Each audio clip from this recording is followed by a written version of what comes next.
निजीकरण से सबसे बड़ा नुकसान जो होगा वो बेरोजगारी बढ़ेगी। इस देश में आज की तारीख में 35 करोड़ लोग बेरोजगार हैं कि 70% लोग उनके पास जो अपना सोना था, जो उनको किसी तरह से बुरे वक्त के लिए रखते हैं, वो सोना भी अब वो लोग गिरवी रख चुके हैं या बेच चुके हैं। इसका मतलब ये समझ लीजिए आप कि सोना चांदी ये ऐसी चीज़ें हैं, इंसान इन्हें तब निकालता है, तब बेचता है, तब गिरवी रखता है जब उसके बाकी सारे साधन, सारे सोर्स खत्म हो जाएं, यानी उसके पास पैसा नहीं है। तो अब आप स्थिति समझ सकते हैं, मोदी जी ने पहले ही नोटबंदी के माध्यम से इस देश को तबाह कर दिया, 5 करोड़ लोगों को। आप देखिए, तो सरकार को काम क्या करना था? सरकार को करना था अधिक से अधिक लोगों को नौकरियां दे, अधिक से अधिक रोजगार पैदा करे। लेकिन मोदी जी से झूठा आदमी तो इस धरती पर है नहीं। सुबह से शाम तक झूठ, पता नहीं शर्म भी नहीं आती यार। कभी तो शर्म कर लिया करे आदमी, इतना झूठ क्यों बोलते हो? सरकार तो देश को तबाह करने वाली सरकार है, पर मैं उस जनता से कह रहा हूं जो तबाह हो रही है, जो लूट रही है, जिसको लूटा जा रहा है, जिसको बर्बाद किया जा रहा है, मैं उस जनता से कह रहा हूं, कब तक सोते रहोगे? कब तक मुर्दों की तरह इस धरती पर बोझ बने रहोगे? कब तक जिंदा लाशें बनकर घूमते रहोगे? भानु प्रताप जी, आज आप जो जंतर मंतर पर आए, किस लिए आए और क्या आपकी डिमांड है? देखिए, पहले तो आज इस आंदोलन में आए हुए मेरे जितने भी साथी हैं, जो जगह जगह से आए हैं, उन सभी साथियों का मैं दिल से शुक्रिया अदा करता हूं। हमारे साथ में यूनाइटेड सिख के साथी हैं जो लगातार हमारे साथ कदम से कदम मिलाकर चल रहे हैं। किसान आंदोलन में भी हम लोग साथ में हैं, और जो लीगल सेल बनाया जा रहा है हम लोग उसमें भी शामिल हैं, जो किसानों के खिलाफ मुकदमे हैं उसमें। ये आज का आंदोलन हमारी पार्टी राष्ट्रीय जनहित संघर्ष पार्टी, उसके बैनर तले हम लोग आज कर रहे हैं। और ये है यहाँ पर जो मोदी सरकार इस देश को बेच रही है बड़ी बेशर्मी से। आपने आज तक ऐसा नज़ारा कभी देखा नहीं होगा। जो 2 किताबें छाप के, 2 वॉल्यूम में 196 पेज की किताबें छाप के, और इस चीज़ की कीमत इतनी है, इसकी इतनी है, रेलवे की कितनी है, BPCL की कितनी है, BSNL की कितनी है, रोडों की कितनी है, कॉनकॉर की कितनी है, मतलब इस तरह से जो बेशर्मी से ये बेच रही है, इसके विरोध में हम लोग आज यहाँ पर प्रदर्शन कर रहे हैं, आंदोलन कर रहे हैं। ये शुरुआत है। हम लोग इस आंदोलन के बाद एक बड़ा आंदोलन करेंगे, मैं अभी उसकी डेट भी आपको बताऊंगा।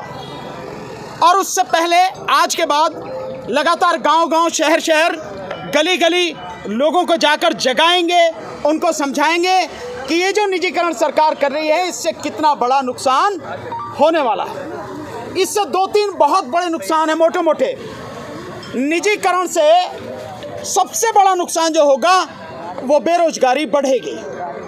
जो बेरोजगारी आज की तारीख में देश में भयानक स्थिति लिए हुए है, अगर संख्या के हिसाब से देखें तो इस देश में आज की तारीख में 35 करोड़ लोग बेरोजगार हैं। 35 करोड़, जिनमें 17 करोड़ वो लोग हैं जो डिग्रीधारी हमारे नौजवान साथी हैं, यानी जिसके पास BA की, BCom की, BSc की, MSc की, MA की, MCom की, B.Ed की, PhD की, MPhil की, ये डिग्रियां हैं।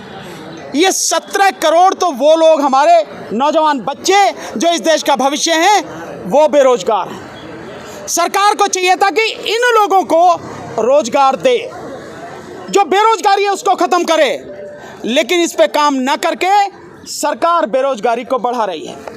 और बेरोजगारी कितनी बढ़ेगी आप इसका अंदाज़ा इससे लगा लें कि 2019 से लेके अब तक जो पब्लिक सेक्टर की यूनिट्स हैं, यानी कि जो सरकारी उद्योग हैं, उनको जिस तरह से बर्बाद किया गया है, जैसे BSNL को बर्बाद कर दिया और बाकी और उसको जो बर्बाद किया गया, अभी तक 7 लाख नौकरियां जा चुकी हैं। इसके अलावा जो बची कुची और नौकरियां हैं तकरीबन 30 लाख, वो नौकरियां जैसे ही ये प्राइवेट होगा, उन 30 लाख में से मात्र 9 लाख नौकरियां बचेंगी, बाकी 21 लाख नौकरियां खत्म हो जाएंगी। ये स्थिति है, यानी कि जिस तरह से सरकार बेच रही है बेशर्मी से बेच रही है। 21 लाख नौकरियां जो पब्लिक सेक्टर की हैं वो ख़त्म हो जाएंगी। और अब आप जानते हैं कि जैसे जैसे बेरोजगारी बढ़ेगी वैसे वैसे देश तबाही की तरफ चलेगा। आज की तारीख में जो स्थिति आप देख रहे हैं, लोगों के पास पैसा ही नहीं है, तो लोगों के आप देखिए मार्केट में जाके दुकानें बंद हैं, सूनी पड़ी हैं दुकानें। बड़े बड़े जो उद्योग हैं वो उद्योग धंधे नहीं चल रहे हैं, क्योंकि लोग खरीदने क्या है ही नहीं, पैसा खरीदने के लिए नहीं है। यहाँ तक कि जो लोगों के पास में अपना प्रोविडेंट फंड का पैसा था वो पैसा भी मैक्सिमम लोग निकाल रहे हैं।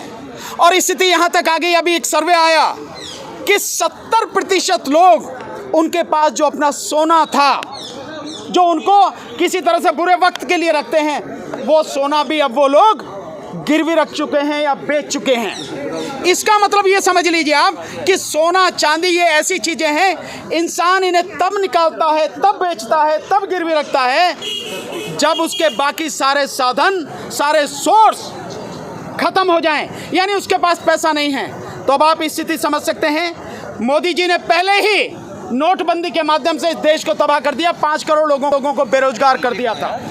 जो पैसा था लोगों का जेब में, यानी जो हमारी माताएं बहनें बुरे वक्त के लिए रखती थी, उस पैसे को भी उन्होंने निकाल लिया। तो बेरोजगारी पहले ही इतनी बुरी हालत में थी और अब इस निजीकरण के बाद ये और स्थिति भयानक होगी।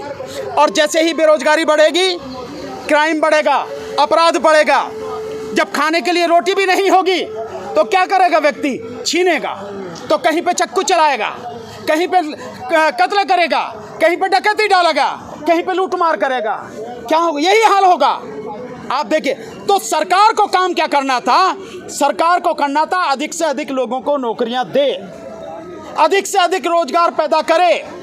लेकिन मोदी जी से झूठा आदमी तो इस धरती पर है नहीं। सुबह से शाम तक झूठ, पता नहीं शर्म भी नहीं आती यार। कभी तो शर्म कर लिया करे आदमी, इतना झूठ क्यों बोलते हो? तो आप देखिए, मतलब हर तरह से झूठ बोल रहे हैं। जैसा एक झूठ बड़ा मोटा मैंने अभी बताया, थोड़ी देर पहले मैं साथियों को बता रहा था, पिछले 3 साल से 2019, 2020, 2021 लाल किले पे 15 अगस्त को 100 लाख करोड़ रुपए की घोषणा कर रहे हैं इंफ्रास्ट्रक्चर में। 100 लाख करोड़ लाओगे कहाँ से? 100 लाख करोड़ देश को बेच के। देश को बेच के कितना मिलेगा? मात्र 6 लाख करोड़, वो भी 4 साल में। और वो भी मिलेगा नहीं मिलेगा इसका भी पता नहीं है। तो 100 लाख करोड़ का इंफ्रास्ट्रक्चर कहाँ से खड़ा कर दोगे भाई मेरे? 6 लाख तो तुम्हें मिल नहीं रहा, सब कुछ तबाह कर दिया गया। और इस कोरोना काल में जिस तरह से लोगों की हालत बद से बदतर हुई, उसे संभालना था, लोगों को पैसा देना था ताकि लोग जिंदा रह सकें। लेकिन उन्होंने दिया क्या?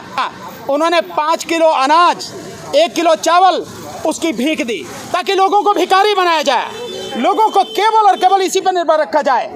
ये स्थिति मोदी जी ने कर दी।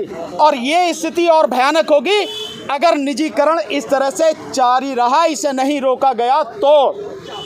इसके विरोध में हम लोग लगातार आंदोलन अब शुरू कर रहे हैं। एक स्थिति बहुत दुख की बात है, मैं ये सरकार से नहीं कर रहा हूँ, सरकार तो बिल्कुल बेकार है, सरकार तो देश को तबाह करने वाली सरकार है। पर मैं उस जनता से कह रहा हूँ जो तबाह हो रही है, जो लूट रही है, जिसको लूटा जा रहा है, जिसको बर्बाद किया जा रहा है, मैं उस जनता से कह रहा हूँ, कब तक सोते रहोगे?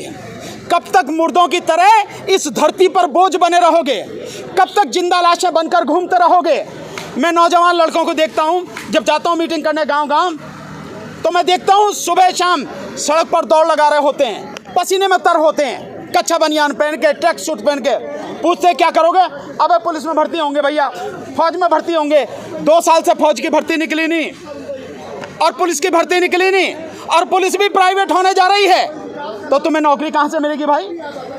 जो काम करना चाहिए वो नहीं करेंगे, लेकिन जिसको करने की ज़रूरत नहीं है उसे ज़रूर करेंगे।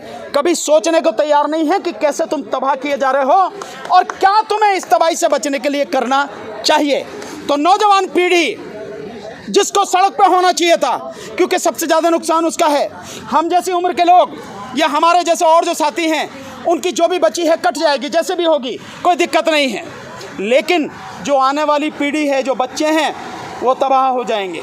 तो ना तो उनके माँ बाप और ना ही वो नौजवान बच्चे सड़क पर निकल रहे हैं। 10 साल लगा देंगे नौकरी के लिए, कलम घिसते हुए, एग्ज़ाम देते हुए, और एग्ज़ाम के लिए जगह निकली, एग्ज़ाम लीक हुआ और साफ मामला।